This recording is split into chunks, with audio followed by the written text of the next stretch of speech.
Começa agora o programa Hora e a Vez da Pequena Empresa. E nesta semana você vai ver o presidente do Simp, Joseph Cury, entrevista Milton Leite, presidente da Câmara Municipal de São Paulo. Fique conosco.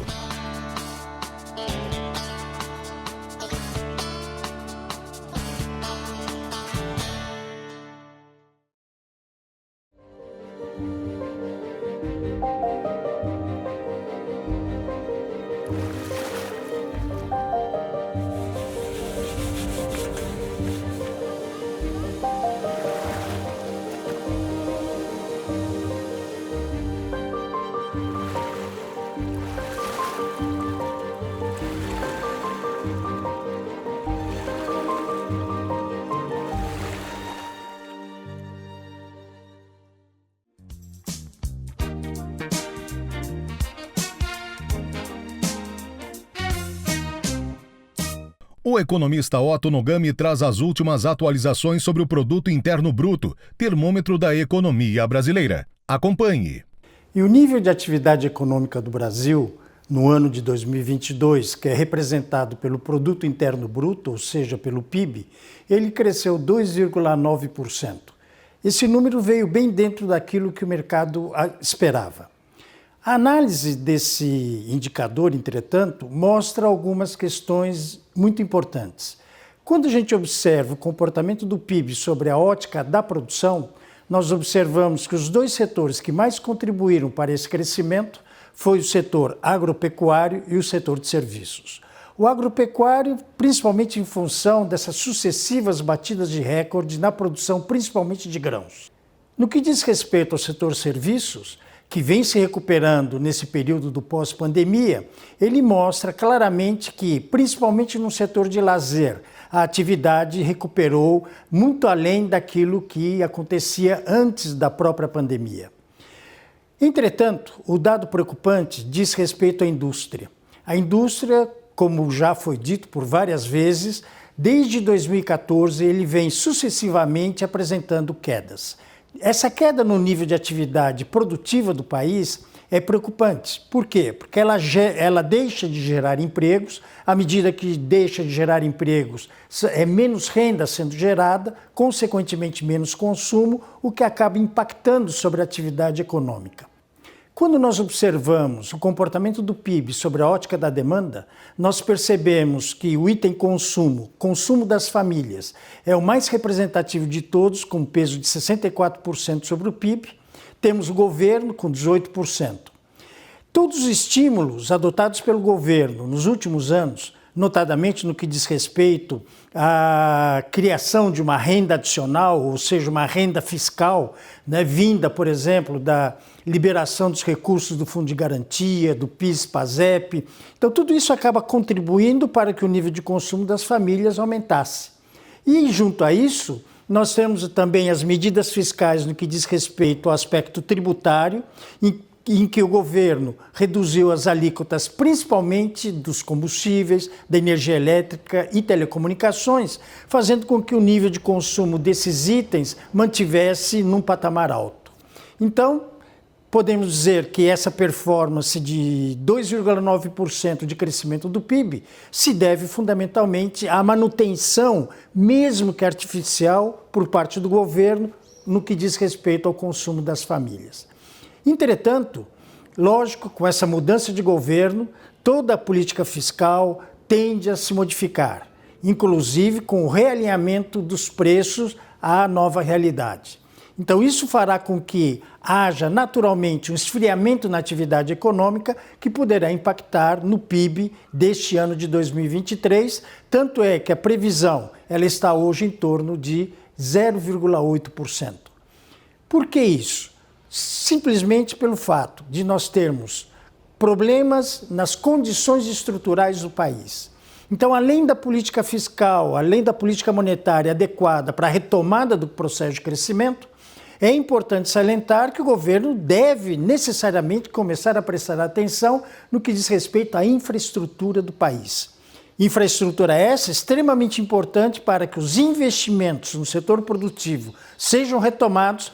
E aí sim, nós teremos uma forma sustentável de manter o crescimento da nossa economia.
Nossos agradecimentos aos 52 países que nos acompanham. Acompanhe você também. www.simp.org.br.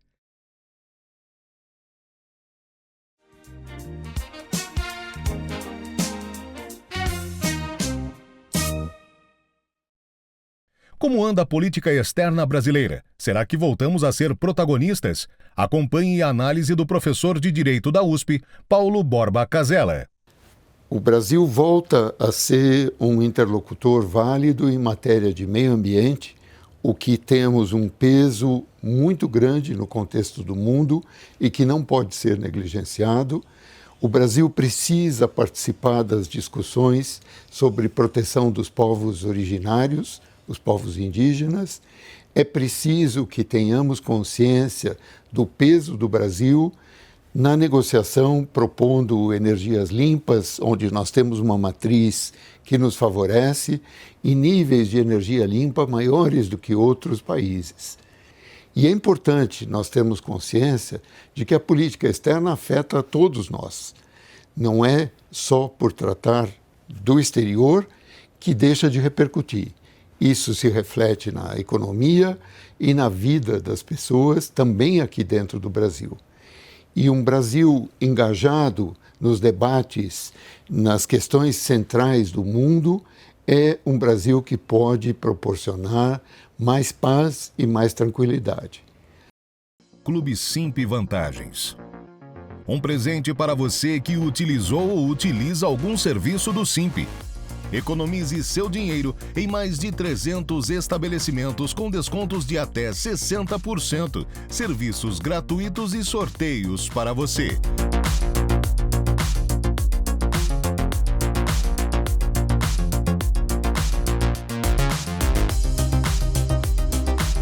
Como fazer? Acesse clube.simp.org.br e preencha o formulário e pronto! Acesso totalmente gratuito e fácil.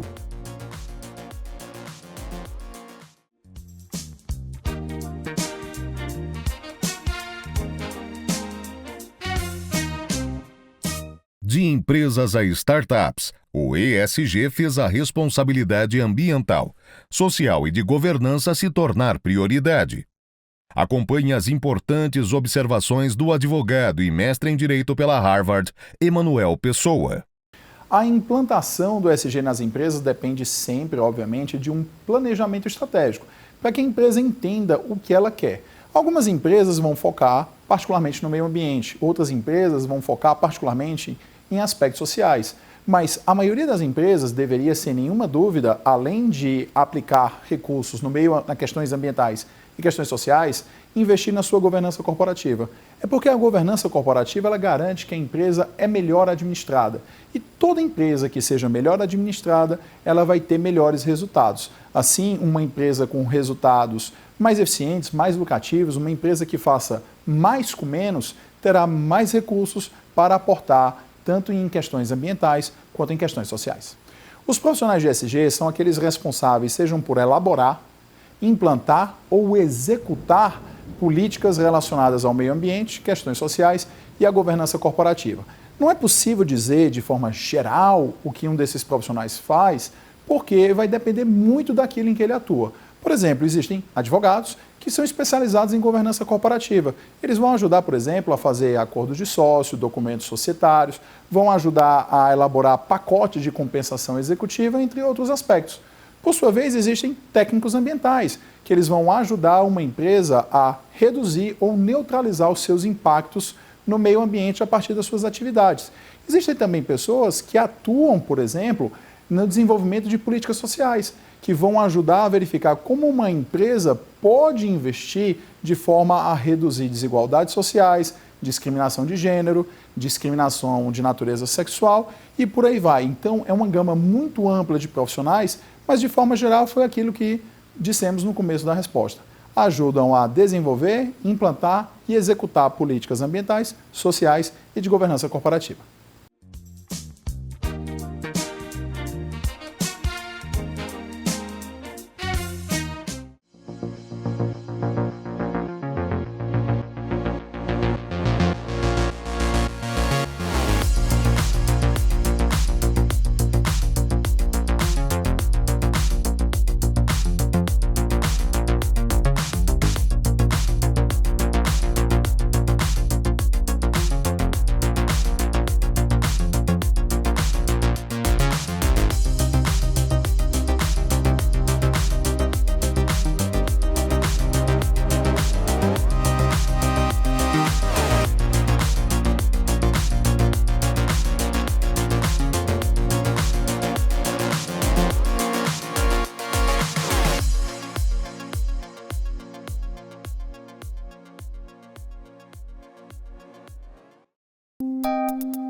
Entrevista da semana. O nosso convidado de hoje é o vereador Milton Leite, presidente da Câmara Municipal de São Paulo. É um prazer tê-lo conosco. Eu que agradeço a oportunidade de falar aos empresários, seus afiliados e todos aqueles que terão acesso a essa gravação, ao SIMP, que é o Sindicato das Pequenas Indústrias do Estado de São Paulo. É uma honra falar. Estou à disposição de vocês. Muito obrigado. Presidente, o senhor tem uma vasta experiência, assumiu o cargo de prefeito por mais de 20 vezes, 7 vezes reeleito, na última eleição, como o segundo mais votado no Brasil, e tem uma vastíssima experiência política. Como é que o senhor vê e analisa a catástrofe que ocorreu no Litoral Norte e uma união entre o prefeito Ricardo Nunes, o governador de São Paulo, Tarcísio de Freitas, o presidente da República, Luiz Inácio Lula da Silva, e os prefeitos municipais, que deram a mão um para o outro para resolver os problemas locais. O senhor vê isso como um processo normal? Isto deve ser uma sequência de união ou isto foi um momento específico? Olha, vamos olhar o principal ator atuando em cima dessa catástrofe, a população, que fizeram diversas doações, socorreram aquela população na hora de emergências, doando cada um o que pôde para socorrer aquela população do litoral paulista aqui, vítima da catástrofe recém-ocorrida. Os governos federal, municipal e estadual, no caso de São Paulo, não olharam e não deveriam fazê-lo para quem são as pessoas atingidas. E sim tomaram ações. O governo de São Paulo tomou as medidas necessárias, desapropriando área, ajustando os projetos para 600 unidades habitacionais em caráter de emergência, tomando todas as medidas, no primeiro momento, socorrendo a população, para mitigar os danos e assistir aqueles que mais necessitavam. Agora, a atitude dos governantes foi nobre. O presidente Lula esteve no local, sobrevoou, o governador esteve lá também, atuando. O prefeito da cidade de São Paulo, Ricardo Nunes, não tinha obrigação, mas tinha um dever político e moral de ajudar. Ajudou com a nossa GCM, com as cestas básicas. A cidade de São Paulo, que podia, fez. As outras cidades, nesse governo, não devem, nesse espectro, não devem olhar a questão eleitoral. A gente, quando é eleito para governar para todos, para vencidos e vencedores. Então, nós não podemos olhar, não, quem fez. A atitude do governante, neste caso em especial, está de parabéns. Precisamos socorrer mesmo, sem olhar a quem necessita. E o senhor foi um dos responsáveis, só este ano, de fazer uma economia de 190 milhões de reais para os cofres da prefeitura. O que o senhor fez? Qual foi o trabalho que foi desenvolvido? Tesoura na mão. Renegociando os contratos, ajustando, gastando o que é essencialmente necessário para a Câmara está funcionando perfeitamente bem, as comissões funcionaram, o plenário funcionou, todas as atividades da Câmara estiveram funcionando como deveriam fazer. Nós ajustamos tudo que foi necessário, deixamos de fazer alguns investimentos que entendíamos que estavam saindo de uma pandemia e não era o momento de fazermos investimentos ainda. Mesmo a cidade de São Paulo, sob um excepcional clima e condição financeira e econômica que nós dispomos nesse momento, nós estamos no AAA, o que é muito bom para o país e para a nossa cidade. A capacidade de investimento da cidade de São Paulo, vocês podem observar, só esse ano no orçamento, na peça orçamentária, 11,5 bilhões de reais. E a Câmara de São Paulo devolveu 190 milhões de reais. Não é pouco dinheiro. A maior parte dos municípios do Brasil nem sabe o que é isso para investimento. São 190 para a cidade de São Paulo, não é muito. Mas para o Brasil todo é muito dinheiro, 190 milhões. Quantos municípios têm condição de investir esse dinheiro?